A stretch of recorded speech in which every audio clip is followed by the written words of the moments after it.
और को सक्सेसफुल बनाएंगे। यही मेरी आप लोगों से रिक्वेस्ट है कॉमरेड, और मुझे उम्मीद है कि आप लोग हमारी रिक्वेस्ट को मानेंगे और कल के प्रोग्राम को आज से कम 4 गुना ज़्यादा आदमी यहाँ ला करके इसको सक्सेसफुल बनाएंगे। यही मेरी इंकलाब जिंदाबाद, इंकलाब जिंदाबाद, आवाज दो, आवाज दो। और जोर जुल्म की टक्कर में संघर्ष हमारा नारा है, जोर जुल्म की टक्कर में संघर्ष हमारा नारा है। पेंशन रिवीजन लेके रहेंगे, लेके रहेंगे, लेके रहेंगे, पेंशन रिवीजन लेके रहेंगे, लेके रहेंगे, लेके पेंशन रिवीजन लेके रहेंगे, लेके रहेंगे, लेके रहेंगे। Thank you comrade. पेंशन संशोधन को लेकर धरना। पेंशन पुनरीक्षण की मांग को लेकर बीएसएनएल और एमटीएनएल से सेवानिवृत्त सभी पेंशनरों ने ईस्टर्न कोर्ट में धरना दिया। धरने का 2 दिन का कार्यक्रम इस प्रकार है। स्थान ईस्टर्न कोर्ट 17 जनवरी एवं 18 जनवरी सुबह 10 बजे से पूरा दिन। 7वें सीपीसी फिटमेंट फैक्टर के आधार पर पेंशन पुनरीक्षण को प्राप्त करने के लिए सभी पेंशनधारियों ने दोनों दिन सामूहिक रूप धरने में आज भारी संख्या में शामिल हुए। पेंशन पेमेंट कौन करेगा? एमटीएनएल जो रूल 37 में ट्रस्ट का प्रोविजन है वो करेगी। उस पर भी हम लोगों ने लंबी लड़ाई लड़ी। बहुत सारे आदमी जो आज 5%, 10%, 15% की बात कर रहे हैं, यही वो लोग थे उस टाइम भी जिन्होंने मैनेजमेंट को लिख के दे दिया, सिवाय टीम के बाकी सब लोगों ने लिख के दिया मैनेजमेंट को कि ट्रस्ट बना दिया जाए। हम लोगों ने स्टैंड लिया। आज आप देखिए, अगर वो ट्रस्ट बन जाता, भारत सरकार से बड़ी कोई ट्रस्ट नहीं है। जिस भारत सरकार ने 2004 के अंदर आके सरकारी कर्मचारियों की पेंशन बंद कर दी, आप ये लगाइए कि वो एमटीएनएल की ट्रस्ट कैसे चलती। उस टाइम की सरकार के अंदर थोड़ी बहुत मानवता थी। उन्होंने डिसाइड किया कि भाई ठीक है, हमने यही बोला कि सर इस ट्रस्ट के अंदर ये छेद हुआ जो है भरा है, इसके अंदर जितना आप डालोगे उससे तेजी से निकलेगा, ये चलेगी नहीं। और अल्टीमेटली उन्होंने ये एग्री, हम लोगों की डिमांड एक्सेप्ट करी कि भाई हमको भी जो पेंशन है जैसे बीएसएनएल को भारत सरकार दे रही है वैसे ही हम लोगों को मिले। इसीलिए आप उसका पहला फ्रूट जो आउटकम है एमटीएनएल के अंदर, उन लोगों ने चाहा जिन्होंने आंख बंद करके, और बीएसएनएल के अंदर अगर सरकार से पेंशन नहीं होती तो मैं आपको बता रहा हूँ ना बीएसएनएल का एक आदमी वीआरएस लेता, ना एमटीएनएल का कोई। ये उस सरकार की पेंशन करा। और आज जब हम लोग रिटायर हो चुके हैं तो हम लोगों को संघर्ष करना पड़ रहा है। वर्किंग एम्प्लॉइज भी संघर्ष कर रहे हैं कि उनको 3rd पीआरसी मिले, 15% के साथ मिले। हम लोग डिमांड कर रहे हैं कि देखिए, हम लोग जो 7 सीपीसी के ऊपर क्यों है, हम लोग चाहते हैं कि ये बीमारी वंस फॉर ऑल सेटल होनी चाहिए। 10 साल बाद अगर हमको यही झगड़ा करना है, ये आउटकम हमारा एग्जॉस्ट जो हम लोगों का आंख बंद करके डिसीजन। तो मेरी आप लोगों से एक ही रिक्वेस्ट है, देखो भैया बगैर में कुछ नहीं मिलेगा। बहुत आदमी नेगेटिव के अंदर घूम रहे हैं। ये वही आदमी हैं जिन्होंने पेंशन पहले जो 2nd पीआरसी के अंदर भी गड़बड़ करी,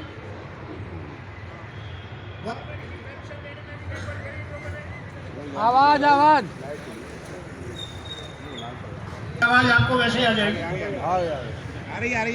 आ गई। तो 2nd पीआरसी में भी इन्होंने गड़बड़ करी, उस टाइम पेंशन रिवीजन के अंदर भी गड़बड़ हुई, और एक गड़बड़ कदम से कदम मिला के संघर्ष किया। उन्होंने ही आरटीओडब्ल्यू को बिट्रे किया। उन लोगों ने 5% ले लिया, और आज तक कोई आदमी आरटीओडब्ल्यू के बारे में बात नहीं करता। उसके लिए भी हम लोग 5%, देखिए उसके अंदर भी हम लोगों का आरटीओडब्ल्यू का डिसीजन है दिल्ली मुंबई का, जब तक हम लोगों को 78.2 नहीं मिलेगा तब तक ये संघर्ष हम लोग बंद नहीं करेंगे। हम लोगों को पूरा 78.2 जैसे बीएसएनएल के अंदर मिला है वैसे ही एमटीएनएल के अंदर मिलना चाहिए। पर सवाल मेरा आप लोगों से एक है, अभी मैं कुछ लोगों से बात कर रहा था कि जी 5% ही मिल जाए। देखो भैया, अभी पेंशन के अंदर भी बहुत सारे लोग हैं इन लोगों को ताकत कहाँ से मिलती है? जो लोग आज बोल रहे हैं 15% में 5%, मुझे मालूम है उस एसोसिएशन का जनरल सेक्रेटरी, रिटायर्ड एसोसिएशन का,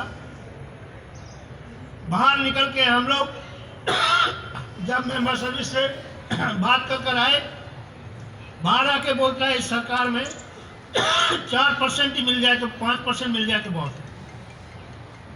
भैया किसी भी सरकार के अंदर पूरा कोई भी सरकार जो है ना इतनी दयालु नहीं है जो सरकारी कर्मचारियों की हर डिमांड पूरी माने।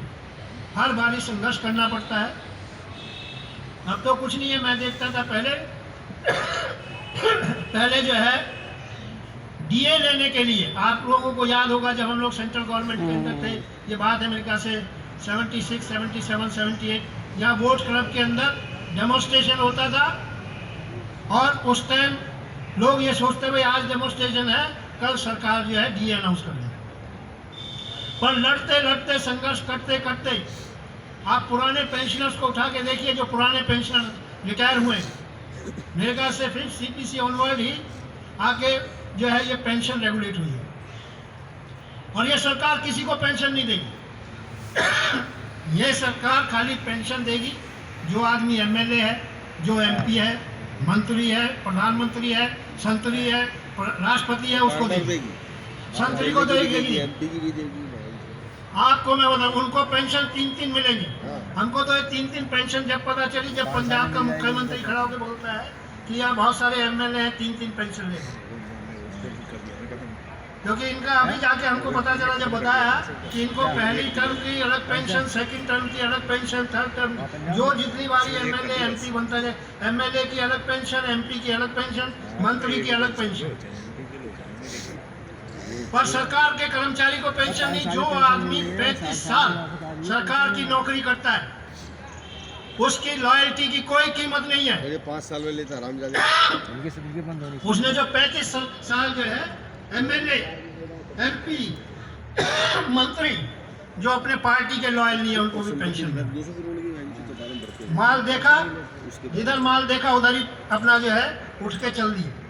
जाने के भी पैसे लिए, बदलने के बाद के भी पैसे लिए। और हम लोगों से ज़्यादा परिस्थिति आप देखिए, जो ये आपका पैरामिलिट्री फोर्सेज है, ये लोग खड़े हैं यहाँ पर जो है 12-12 घंटे खड़े होकर जो है नौकरी करते हैं, इनको भी पेंशन नहीं है।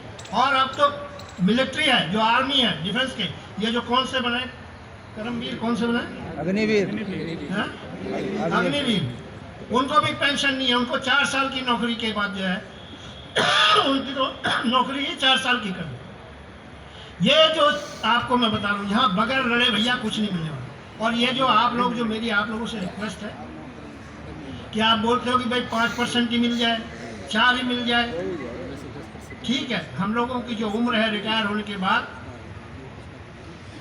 इसके बाद हम लोगों का जो है वो nobody can say when our departure will be there. पर भैया मेरी बात सुनो, मैं तो एक चीज़ हम लोग सिद्धांत रखो कि देसी कहावत है, या तो खाऊंगा घी से नहीं तो जाऊंगा जी से। मरना मंजूर है। 15 जो हमारा जो है पेंशन 7 सीपीसी का है, उससे 1 नया पैसा कम नहीं लेंगे। और आप हम लोगों ने रिजल्ट देखा है, 30% जब हम एमटीएल के अंदर संघर्ष कर रहे थे, हमको 5, 10, 15 इस तरह का फार्मूला दिया, but we have not taken a decision. हमने बोला भैया ये तो 30%, नहीं तो जो मिल रहा है उसी में ठीक है। ये सिद्धांत बना के रखिए, चाहे आइडियल यूटिलाइजेशन का है, चाहे पेंशन का है, इसमें हम लोग 1 पैसा, हम एसोसिएशन जो हम लोग बैठे हैं यहाँ, एक चीज़ तो मैं कह सकता हूँ, ये एजिटेशन हम लोग नहीं बंद करेंगे जब तक हमारा 7 सीपीसी के फिटमेंट फार्मूले से पेंशन रिवाइज नहीं होता। एंड दिस, ये जो रिवीजन की प्रॉब्लम है, ये वंस फॉर ऑल सेटल करनी है। हम लोग रोज रोज यहाँ प्रदर्शन करने, डेमोन्स्ट्रेशन करने नहीं आए। तो इसको अंजाम तक जब तक नहीं पहुँचेगा ये और जो लोग 5-10 की बात कर रहे हैं, they are all agents of the government, they are all agents of the DOT. यही लोग वहाँ 7 बारी 8 बारी मिलकर आते हैं, उसके बाद एक लंबा सा नोट बना के छोड़ देते हैं। They are creating confusion. मेरी आप लोगों से रिक्वेस्ट है, उनका जो भी नोट है उसको पढ़ना बंद करो। कई बार जैसे टीवी में न्यूज़ पढ़ने से, सुनने से आदमी कंफ्यूज हो जाता है, इसके लिए उनका पढ़ना ही बंद करो। They are all confusing our movement. Signal एक लाइन पे चलिए, मैं घोड़े की तरह जैसे आंख पे पट्टी बन के एक ही चीज को देख के चलिए, आगे दौड़ना शुरू करिए कि जैसे हमारा चाहे डीए हो चाहे हमारी पेंशन रिवीजन हो, जब तक ये नहीं मिलेगा तब तक हम नहीं करेंगे। और आप सब लोगों से मेरी एक ही रिक्वेस्ट है, देखिए संघर्ष करने वालों की कभी हार नहीं हुई आज तक। मैंने तो अपने जीवन के अंदर, मैं 35-40 साल मैंने ट्रेड यूनियन किया, मेरा ये अपना पर्सनल अनुभव है।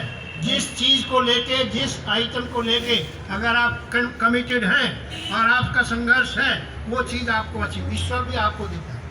आज तक जितना भी हम लोगों ने, मैं आपको एमटेल का हम लोगों को बता रहे हैं, वही है started fighting right from 2007 onward. उससे पहले हम लोग एक ही चीज़ में हम लोग फेल हुए, दो चीज़ों के अंदर। एक तो एब्जॉर्शन, हम लोगों ने मना किया था भाई लोग एब्जॉर्शन नहीं लो, पर उस टाइम 1000 और घड़ी के चक्कर में सब लोग यहाँ भाग आए। और उसके बाद जो गलती हमने वो करी, आज तक उसका खामियाजा भुगत रहे। उसी चीज़, उसी गलती को सीधा करने के, दुरुस्त करने के लिए हम लोगों ने संघर्ष, मतलब फाइट आफ्टर फाइट किया है। पे रिवीजन हो, कभी सेंट्रल गवर्नमेंट में तो हम लोग नहीं लड़े भाई, सीपीसी आया और पे रिवाइज हो गई, रिटायर हो गए, पेंशन रिवाइज हो गई। यहाँ तो हर चीज़ के लिए संघर्ष करना पड़ा, पेंशन रिवीजन, पे रिवीजन। अब आगे जब रिटायरमेंट के बाद फिर और अभी सबसे बड़ी दिक्कत क्या आ रही है, जो ये अपना जिले सिंह जी बोल रहे हैं, देखो भैया बुरा नहीं हो, आज की वर्किंग एसोसिएशन यूनियन एकदम पैरालाइज है। ये जो बीमारी 0% की शुरू करी है, ये वही वर्किंग एम्प्लॉय से शुरू हुई है। और इस बारी इन्होंने हाल पर एक चीज वर्किंग एम्प्लॉयज को भी हम कमिट कर रहे हैं, देखो भैया पेंशन जिस रेट पे रिवाइज होगी, आपकी पे रिटायरमेंट पे उसी रेट से रिवाइज होगी। उनको भी पेंशन इसी रेट पे, इसी फिटमेंट फार्मूले पे मिलेगी। लास्ट मंथ की पेंशन पर सैलरी तो उनको देनी पड़ेगी, जो बेनिफिट्स है सब मिलेंगे। पर अगर वर्किंग एम्प्लॉय भी खड़े हो जाए, देखिए आज जो है कंपनी का घाटा हम लोगों ने नहीं किया, कंपनी आज बीएसएनएल एमटेल घाटे के अंदर है। वो गवर्नमेंट की ऐसी पॉलिसीज है, जिस भारत सरकार का प्रधानमंत्री खड़ा होके रिलायंस के साथ अपना फोटो लगवाए और उसकी सर्विस की 4G की कैंपेनिंग करे, 5G की कैंपेनिंग करे, उसमें बीएसएनएल कैसे बच सकता है? जो आदमी जिस कंपनी का ऑनर है, अगर उस कंपनी को प्रमोट नहीं कर रहा, वो कंपनी नहीं बच सकती। उसमें एम्प्लॉय अगर अपना खून भी निकाल के दे दे, तब भी वो कंपनी सर्वाइव नहीं कर। इसके लिए हम लोग जिम्मेवार नहीं है। आज बीएसएनएल एमटेल घाटे के अंदर है। 4G आज से 3 साल पहले प्राइवेट कंप्यूटर था जो उन्होंने लॉन्च कर दिया। आज भी बीएसएनएल एमटेल स्ट्रगल कर रहे हैं 4G लॉन्च करें, और एक और कुर्रा छोड़ दिया कि हम लोग 5G भी करेंगे। जो आदमी चौथा स्टेप नहीं चढ़ा, उसको 5वें पे चढ़ाने की चक्कर, ये सब मूर्ख बना रहे। तो इसमें देखिए, जब वो लोग जो देश के कर्ता धर्ता है, एक man who is a country chief executive of the country, अगर वो ऑर्गेनाइजेशन का जिनका वो ऑनर है, अगर वो नहीं सोच रहा, तो मेरी आप लोगों से एक ही रिक्वेस्ट है, एक ही ध्यान में, एक ही मुंह में, एक ही अपना जो है उद्देश्य रखिए कि हमको अपनी पेंशन जो है एक नया पैसा कम नहीं लेनी। जो भी फिटमेंट फार्मूला है 2.57 जो है, उससे एक पैसा हम लोग कम नहीं लेंगे। जब पूरी दुनिया स्वार्थी हो गई है, तो हमको स्वार्थी होने में क्या दिक्कत है? ये राष्ट्र के बाद जो है ये सब छोड़िए, सबसे पहला अपना देखिए। मेरी आप लोगों से एक ही रिक्वेस्ट है, कल जितना भी आप लोगों को मेरी अभी जो रिक्वेस्ट है, एक एक आदमी 3-3 आदमियों को रिंग करेगा और कल लेकर आएगा यहाँ पर, और इस मूवमेंट को सक्सेसफुल बनाएगा। और मैंने आपको बोला है, अगर आप हमारी मांग को, हमारी रिक्वेस्ट को स्वीकार नहीं करेंगे, देखो भैया बुढ़ापा आपको आराम से नहीं काटने देंगे, सीधी सी बात। ये अपनी डायरी में लिख लो, जब तक ये पेंशन रिवीजन हमारे हिसाब से नहीं होगी, आप लोगों को आराम से हम लोग जो है बैठने नहीं देंगे। या तो हमारी बात मानो, रोड पे आओ, और नहीं तो हम लोग रिंग कर करके आपको, या तो हमारे नंबर को आप ब्लॉक करोगे और नहीं तो यहाँ आओगे। अगर जरूरत पड़ी तो एसोसिएशन हर रिटायरी के घर जाकर जो है 3-3 आदमी भेजेगी और उनको उठा के जाना है। घर पर जाएगा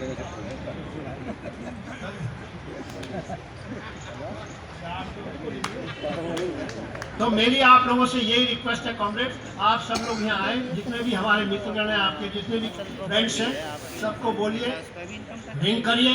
हर आदमी को आज ये कमिटमेंट दे के जाना पड़ेगा, कम से कम 2 आदमी उसको यहाँ कल लेके आने। यह आप सब लोगों की जिम्मेवारी है। बाकी सब अरेंजमेंट जो होगा हम लोग यहाँ करेंगे। यही मेरी आपसे सबमिशन है और मुझे उम्मीद है कि आपने जैसे पहले जितने भी संघर्ष हैं उनके अंदर सहयोग किया, आने वाले दिनों में हम लोगों को पूरा सहयोग देंगे और इसको सक्सेसफुल बनाएंगे।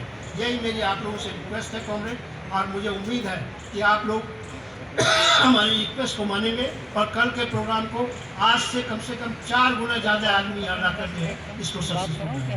यही मेरी इंकलाब जिंदाबाद, इंकलाब जिंदाबाद, आवाज दो, आवाज दो। और जोर जुल्म की टक्कर में संघर्ष हमारा नारा है, जोर जुल्म की टक्कर में संघर्ष हमारा नारा है। पेंशन रिवीजन लेके रहेंगे, लेके रहेंगे, लेके रहेंगे, पेंशन रिवीजन लेके रहेंगे, लेके रहेंगे, लेके रहेंगे, पेंशन रिवीजन लेके रहेंगे, लेके रहेंगे, लेके रहेंगे। Thank you comrade.